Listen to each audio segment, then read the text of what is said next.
చేయరు. ఎందుకో తెలుసా? అదే మహాపాపం. అది ఏం కనిపిస్తుందో, నీ కళ్ళు కూలిపోనని.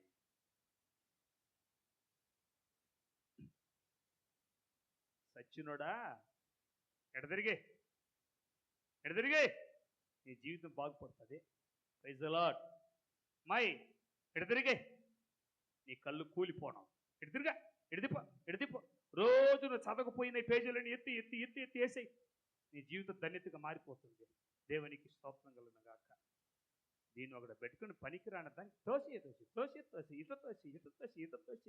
కళ్ళు లోపలికి వెళ్ళిపోయి నీ ముఖం నల్లగా అయిపోయి, నాకన్నా నల్లగా అయిపోయి ముఖం ఎట్టుందా వికారంగా, ఆకలి లేదంట, నిద్ర రాలేదంట, ఇదైపోయిందంట, అదైపోయిందంట. ఓరి నీ పాప నేను పట్టుకోనని మారండ్రా బాబా. హల్లెలూయా. వయసుకి లిమిట్ లేదండి. 70 సంవత్సరాల ముసలోడు కూడా అర్ధనగ్నాలు వస్తాడు, చూస్తున్నాడు వాడు చచ్చిపోనని. నీకెందుకురా పోయే కాలానికి? ఇంక రేపు ఎల్లుండి చావుతావు. ప్రపంచంలో జరుగుతున్న సన్నివేశాలు ఇవే. హల్లెలూయా. నిజమే కాదండి? ఈ అమ్నోను గడు పాడైపోయాడు 4 గోళ్ల మధ్యలో. ఆడొకరితో స్నేహం చేశాడు. ఆడు దావీదు గారికి కూడా అనిచాడు, దగ్గర బంధువు. నాన్న వినాలి. ఎవరుడు? ఇంతవరకు అఖిలా కుమార్ చెప్పాడు స్నేహభావం. విన్నైనా నువ్వు కూడా? స్నేహభావం, సహవాస భావం చెప్తాను మీకు నేను. దావీదు గారికి మంచి దగ్గర బంధువే, అమ్నోనికి దగ్గర బంధువే. అబ్బో, మంచం వినువా. హల్లెలూయా.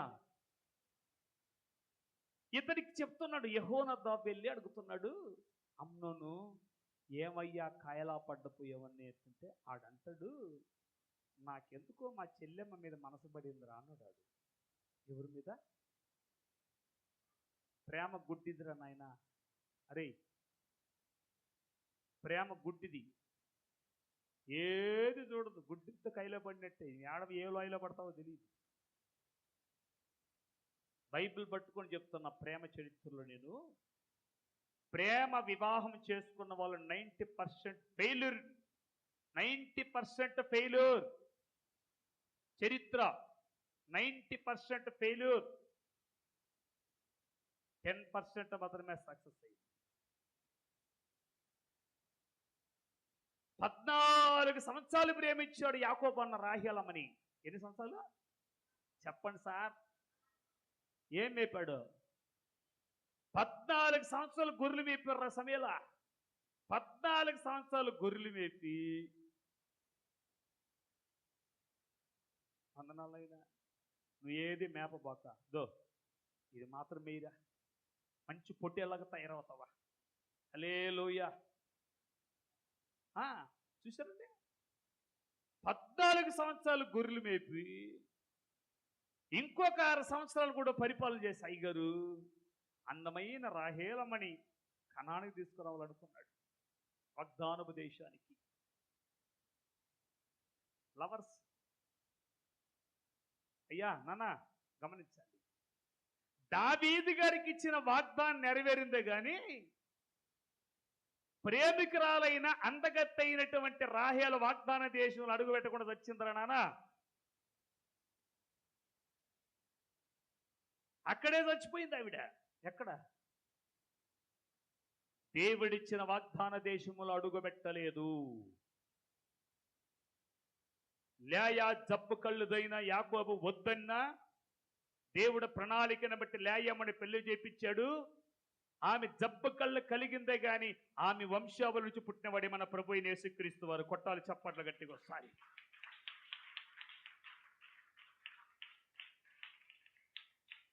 లేయా జబ్బు కళ్ళు కలిగిందే. ఆమె గర్భముల నుంచి యోధా గారు పుట్టారు. యోధా గారి గర్భముల నుంచి యోధా గోత్రం సింహమైన యేసు పుట్టాడు. కొట్టలు చప్పట్లు గట్టిగా ఒకసారి. ప్రేమించి పెళ్లి చేసుకున్నాం, కడుపులో ఏం పుట్ల పుట్టాడు. తర్వాత కథ అది. కానీ ఆవిడ మాత్రం చెప్పండి, ప్రేమించి పెళ్లి చేసుకోబాకండి దయచేసి, దయచేసి, దయచేసి. పెళ్లి చేసుకున్నాక ప్రేమించండి, బాగుపడతారు. కొట్టు చప్పట్లు గట్టిగా ఒకసారి. సార్, పెళ్లి చేసుకున్నాక భార్యని ప్రేమించు, చివరి శ్వాస వరకు ఉంటుంది. పెళ్లి కాకముందు నా భార్య ఎవరో నాకు తెలియదు, నేనెవరో ఆమె తెలియదు. పెళ్ళి అయిన తర్వాత మేమిద్దరు ఇప్పటికీ లవ్ బర్డ్సే. నేను చెప్పగలరా మాట? నేను చెప్తా.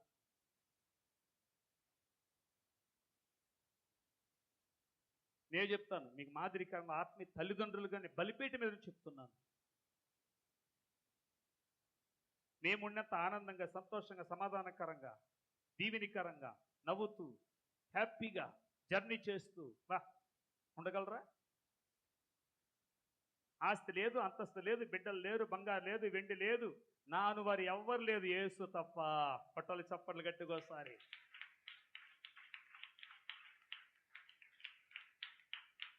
కారణం ఎందుకు తెలుసా నాన్న? హలో, కారణం ఎందుకు తెలుసా? పెళ్లి చేసుకున్న తర్వాత భార్యని ప్రేమించడం మొదలుపెట్టే నేను. ఇప్పుడు కొట్టడానికి చప్పట్లు గట్టిగోసారి. అందుకంటున్నా, యాకోబు గారు ఎక్కడ ప్రేమించానన్నా? ప్రేమించిన అమ్మాయి చచ్చింది, వాళ్ళ కొడుకులేమి బతికారు, తర్వాత కథలే.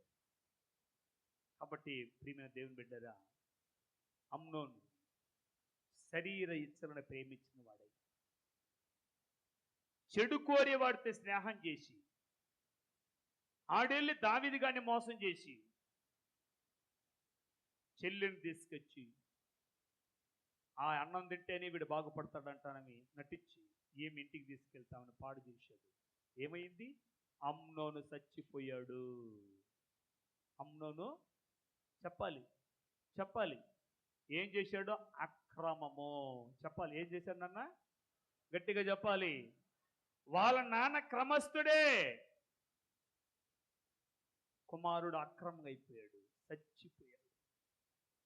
దావీదు రాజ్యానికి రాజు కావలసిన వాడు, సింహాసనం మీద ఎక్కాల్సిన వాడు, పరిపాలన చేయాల్సిన వాడు చనిపోయాడు. యెరూషలేము స్వస్థత మందిరం నా తరువాత బలిపీఠ మీద నిలబడే హక్కు, అధికారం. నువ్వు పాటలు పాడితే, ఆరాధన చేస్తే, వాక్యం చెప్తే రాదో? ఎప్పుడు వస్తుందో తెలుసా? బలిపీఠం క్రమాన్ని పాటించినప్పుడు. కొట్టాలి చప్పట్లు గట్టిగా ఒకసారి. నా వెనక నా కొడుకు కాదు, ఎవరైనా రావచ్చు, ఎనీ పర్సన్.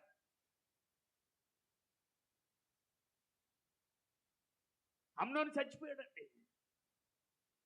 బిడ్డలారా, అలాంటి చనిపోయే బ్రతుకు మనం బ్రతకూడదు. మన దేవుడు జీవించుచున్న దేవుడు. హల్లెలూయా. మన దేవుడు ఎవరినన్నా జీవించుచున్న దేవుడు. రైట్. జకరియా ఎలిజబెత్ విషయంలో నేను ఒక క్రమాన్ని బట్టే మాత్రమే చెప్పాను. ఇంకా వాళ్ళు యాజక ధర్మాన్ని పాటించిన వారు, వారు ధూపము వేసిన వారు, ఇంకా వారి జీవితంలో మనం చూస్తే ఉపచారం చేసిన వారు, నాయకత్వానికి లోబడిన వారు, చిరునవ్వుతో అందరితో ప్రేమతో పలకరించిన వారు, వాళ్ళు కృతజ్ఞత అర్పణలు అర్పించిన దాంట్లో లేటెస్ట్గా ఉన్నారు. హల్లెలూయా. ఇన్ని సుగుణాలు వారిలో ఉండడాన్ని బట్టే దేవుడు అన్నాడు, నీకు ఆనందమును మహానందమును కలుగజేసేదను. దేవునికి స్తోత్రం కలుగునుగాక. ఇప్పుడు ప్రభు బల్లారాధన మన మీద ఉందంటే మన ఎదురుగా ఉంది. ఆయన శరీరమైన రక్తము మన ఎదురుగా ఉంది.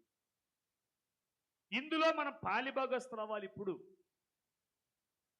బలిపీఠములో క్రమముగా ఉండి, సేవాక్రమములో క్రమముగా ఉండి, దేవునికి ఇచ్చే విషయములో క్రమముగా ఉండి, అందులో నువ్వు చేయబెడితే అది నీకు దీవెన. దేవునికి స్తోత్రం. అది నీకు దీవెన. అక్రమమైన బలిపీఠం కట్టి, అన్యాయమైన సేవ చేసి,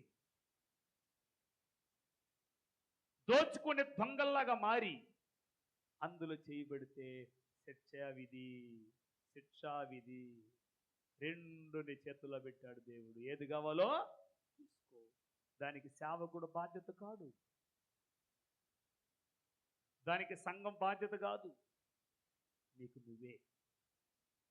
ఏనన్నా నీకు నువ్వే. మోకరించి ప్రార్థించావు. మోకరించు. నా